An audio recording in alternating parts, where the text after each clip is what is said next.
भाई जोहार भाइयों, आप सब जो खड़े हैं बैठ जाएंगे तो अच्छा होगा। आप भी बैठ जाइए भैया। हम लोग पहली बार राजस्थान से इतनी बड़ी संख्या में आए हैं और अभी तक आप लोग बहुत ज्यादा थक भी गए होंगे ऐसा मुझे लगता है। और जो मेरे भाई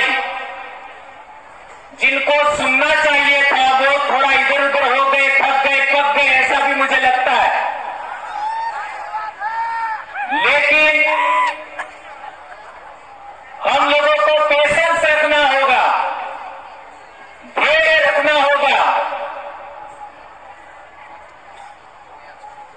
आदिवासियों के संदर्भ में जब भी कोई राष्ट्रीय सम्मेलन, राज्य सम्मेलन या जिला सम्मेलन होता है तो वहां पर समस्याओं का बखान होता है। समाधान क्या है उसके बारे में बहुत कम बातें होती हैं। ये बात मुझे लगता है कुछ लोगों को अच्छा नहीं मिलेंगे, लेकिन किसी भी समस्या के समाधान के लिए मीठी गोली आज तक किसी बीमारी के लिए नहीं बनी। रस्सी रस्सी इंजेक्शन भी लगाना है तो दर्द होगा, गोली भी खानी है तो कड़वी लगेगी। और मैं कड़वी की बात बोलने के लिए जाना जाता हूं। तो क्या थोड़ा सा इंजेक्शन सहन करने लायक है आप? धन्यवाद।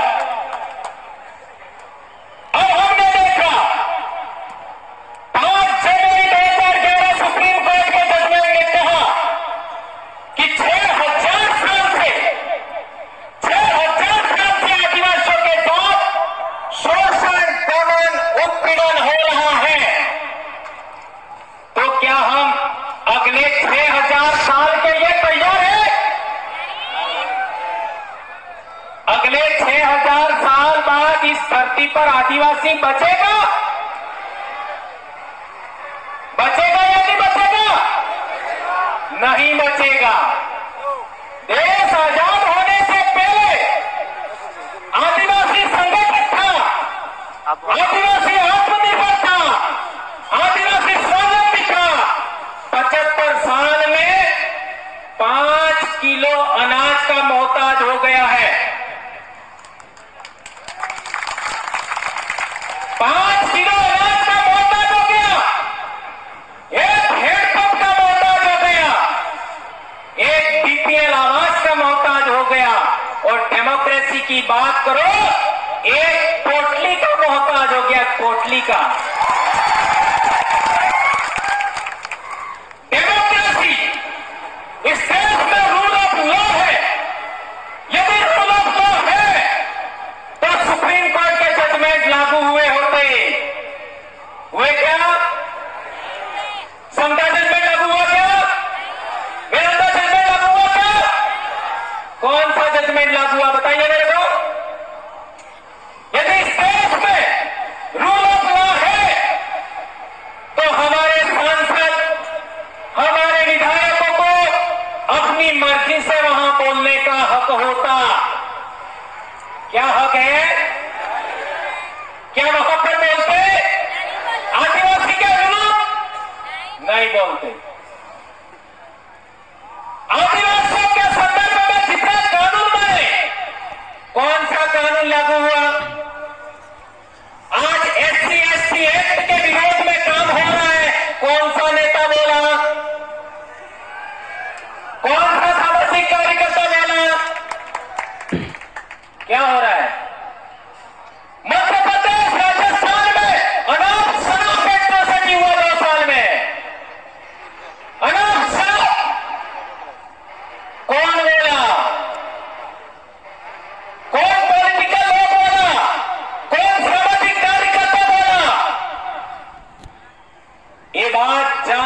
समझना जरूरी है। अब लोकतंत्र के 4 पिलर माने जाते हैं। आज न्यायपालिका के ऊपर एक समाज का कब्जा है। एम आई राइट? ये गलत है? गलत है तो मैं बैठ जाऊंगा अभी।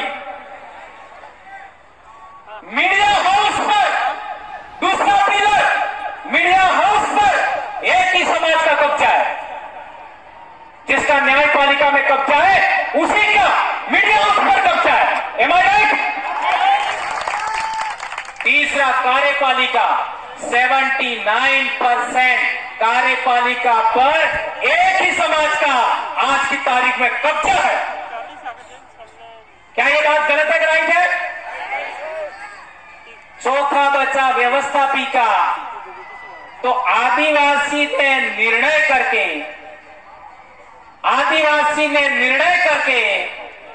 एक भी विधायक सांसद भेजा क्या? और ईवीएम आने के बाद गुजरात का चुनाव की हालत देख सकते हो। मैं मानता हूं चारों 4 पिलर प्राइवेट हो गए हैं, निजीकरण हो गया है। इस देश में डेमोक्रेसी शहीद हो गई है और हम कह रहे हैं पृथ्वी को बचाएंगे। है? अरे भैया हम तो बच ले। इसका मतलब यह नहीं है कि यह जीवन मूल्य का कोई मोल नहीं है। यह जीवन मूल्य हमारी जान से प्यारा है कि पृथ्वी को बचाना चाहिए। यह पूरे जीव जगत का मसला है, इसको हम नकार नहीं सकते। उसको सर आंखों पर रखते हैं हम लोग। लेकिन इधर भी तो देख लीजिए, वो मुर्गी क्या कर रही है? क्या कर रही है मुर्गी? मुर्गी गुस्से में आई है कि नहीं आई है? तो आदिवासियों को गुस्सा कब आएगा? 6000 साल में अपनी बात नहीं करता। प्रकृति प्रदत्त सिद्धांत देखा। क्या सिद्धांत देखा? एक सियार या कुत्ता भेड़ के बच्चे को खाने आता है तो भेड़ क्या करती है?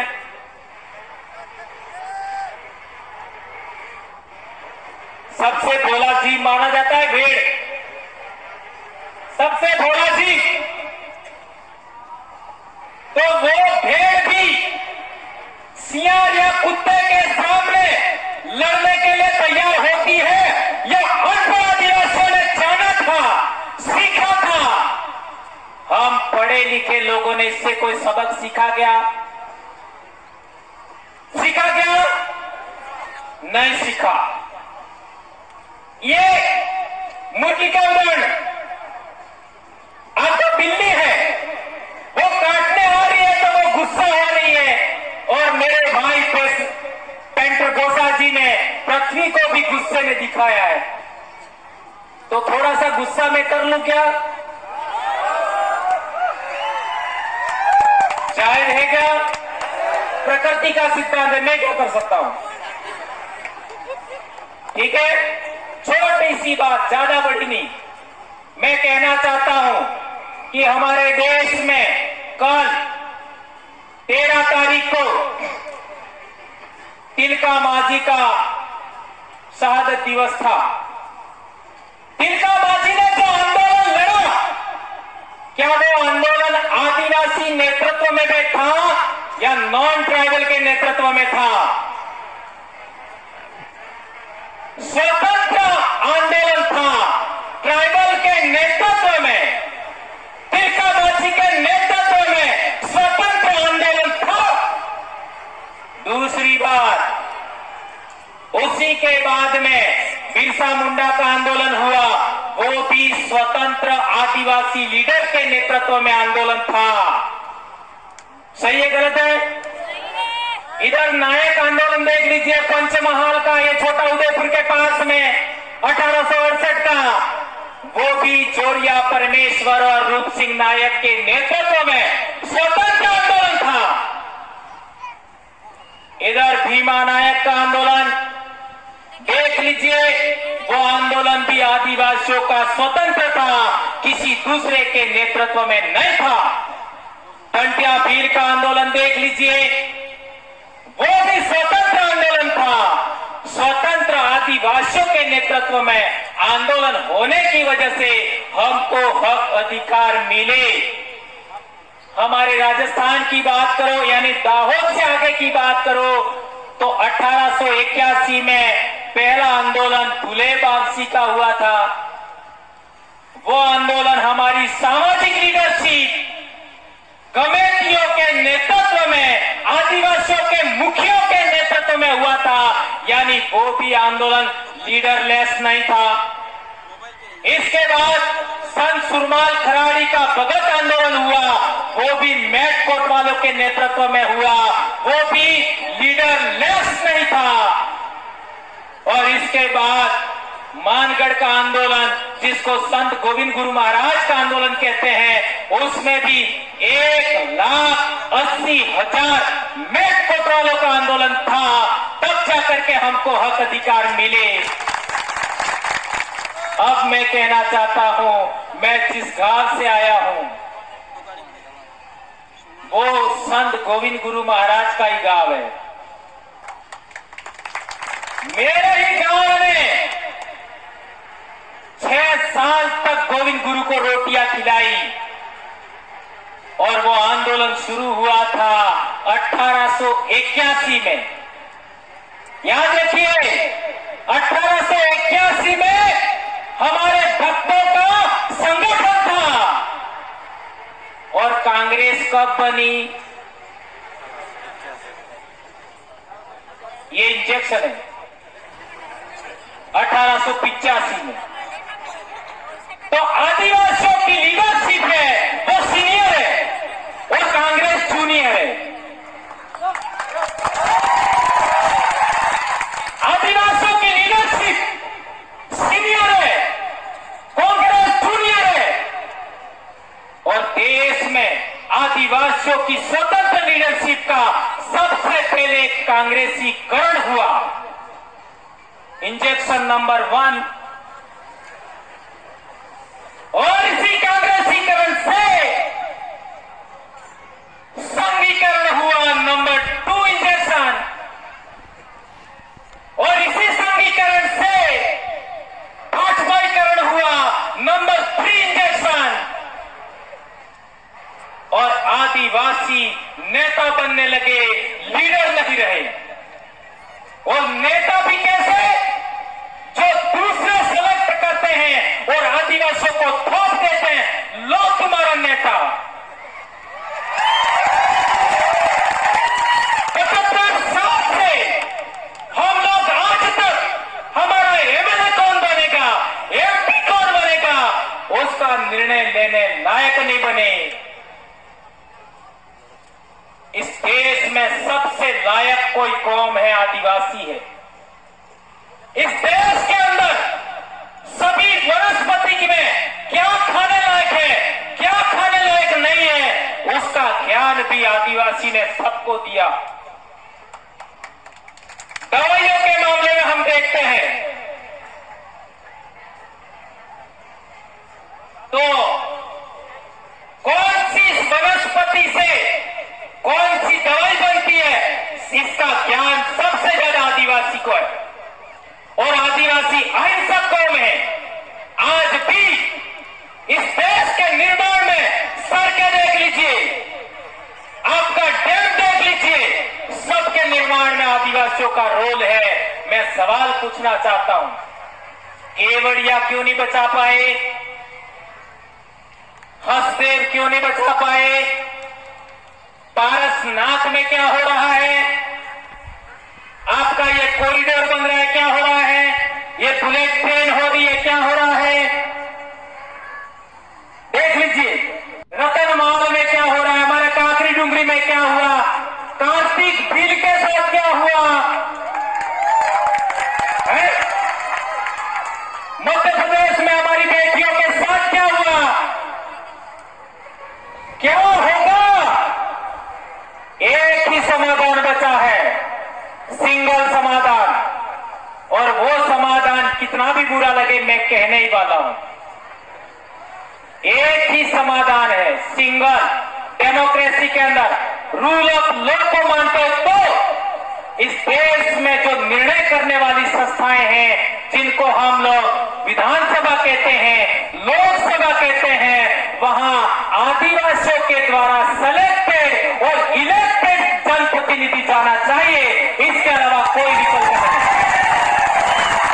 ध्यान दीजिए, इलेक्टेड तो कर रहे हो, सेलेक्टेड नहीं कर रहे हो, तो आपको सिलेक्टेड करना है, आपको इलेक्टेड करना है और निर्णय लेने वाली संस्थाओं में आपको जाना पड़ेगा। इसके अलावा कोई विकल्प नहीं है, कोई विकल्प नहीं है, ये बात ध्यान रखिए। और डॉक्टर भीमराव अंबेडकर ने कहा था कि हमको सत्ता के मंदिरों में कब्जा करना होगा, सत्ता के मंदिरों पर, और आप लोगों से विनम्र अनुरोध है, उसका अपना फार्मूला हमको बनाना चाहिए। आज की पार्टियों के समान फार्मूला नहीं बनाना चाहिए। गुजरात में एक पार्टी आई दिल्ली से और आदिवासियों से मिल करके सेकंड नंबर की लीडरशिप खींच मारी और कांग्रेस को भी हरा दिया। नहीं समझ में आया? आई और हमारे आदिवासी लीडर ही थे, उन्होंने उनका साथ लिया, सेकंड लीडरशिप को अपनी तरफ खींच लिया, कांग्रेस को भी हरा दिया, ने बीजेपी को भी हरा दिया, ने बीजेपी को जितवा दिया। ये माइंडसेट भी समझो। ये बात मेरी स्पीच में काट डालना ये बात मैं खुद कह रहा हूं, मजबूरन बोलना पड़ रहा है क्योंकि मैं गुजरात में हूं। इसलिए मेरे भाइयों, आपने मेरी बात सुनी, कड़वी कड़वी बातें सुनी, माफ करना। पहली बार राजस्थान से इतनी बड़ी संख्या में लोग हमारे साथ आए हैं, इसलिए मैंने बोला आगे से नहीं बोलने दो तो भी मुझे कोई आपत्ति नहीं है, लेकिन छीटाकसी मत करना, ठीक है? क्योंकि मैं डंक मारना भी जानता हूं, दोहराई नाम है मेरा।